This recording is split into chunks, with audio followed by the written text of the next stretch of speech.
Visakha steel plant ప్రమాద ఘటనపై సుమోటోగా case స్వీకరించింది ఎన్హెచ్ఆర్సీ. ఏపీ చీఫ్ సెక్రటరీకి నోటీసులు జారీ చేసింది. స్టీల్ ప్లాంట్ ఘటనపై పూర్తి వివరాలతో 2 వారాల్లో నివేదిక సమర్పించాలని సీఎస్ను ఆదేశించింది. ప్రమాదంలో గాయపడ్డ వాళ్ల పరిస్థితి, చనిపోయిన వాళ్లకు ఇచ్చిన ఎక్స్గ్రేషియా వివరాలు నివేదికలో పొందుపరచాలని తెలిపింది. స్టీల్ ప్లాంట్ ఘటనలో 9 మంది మృతి చెందగా 6గురికి తీవ్ర గాయాలయ్యాయి. యాజమాన్యం నిర్లక్ష్య వైఖరి వల్లే ప్రమాదం జరిగిందని స్టీల్ ప్లాంట్ ఉద్యోగుల సంఘం ఆరోపిస్తోంది. ఇదే విషయానికి సంబంధించి మరింత సమాచారం మా ప్రతినిధి రాజు ఫోన్ లైన్లో అందిస్తారు. రాజు.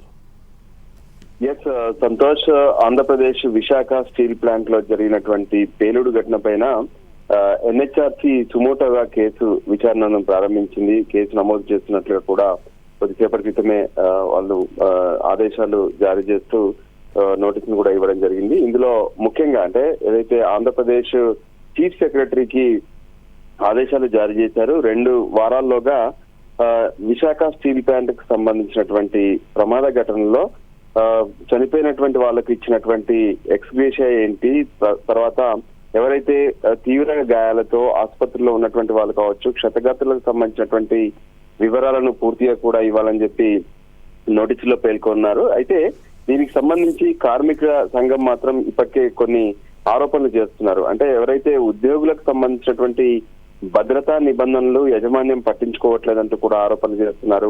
టీవీలో వచ్చినటువంటి ఘటనలు వీటన్నిటిని పరిగణలోకి తీసుకున్న తర్వాతే ఎన్హెచ్ఆర్సీ నోటీసులు జారీ చేసినట్టుగా తెలుస్తుంది. అయితే ఓవరాల్ గా కూడా అంటే ఎప్పుడైతే ఈ 8వ తేదీన జరిగినటువంటి ఈ ఘటనకు సంబంధించి ఇప్పటికే అక్కడికి వెళ్లి మినిస్టర్స్ కావచ్చు వీళ్ళందరూ కూడా పరిశీలించారు.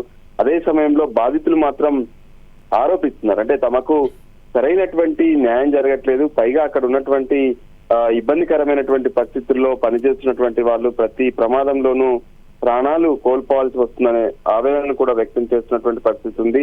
అంతేకాదు ఏదైతే 1600 డిగ్రీల సెల్సియస్ ఉష్ణోగ్రత వద్ద 150 టన్నుల ద్రవ ఉక్కును మోస్తున్నటువంటి ల్యాడిల్ ఒక్కసారిగా అది పేలిపోవడం వల్లనే కరిగిన ఉప్పు కార్మికుల పైన పడడం, దాంతోనే వాళ్ళందరూ కాలిపోయినటువంటి పరిస్థితి కనిపించింది. సో వీటన్నిటి విషయంలో కూడా పూర్తి స్థాయి నివేదికను ఇవ్వాలని చెప్పి సిఎస్ కు ఎన్హెచ్ఆర్సీ నోటీసులు జారీ చేసింది. సంతోష్.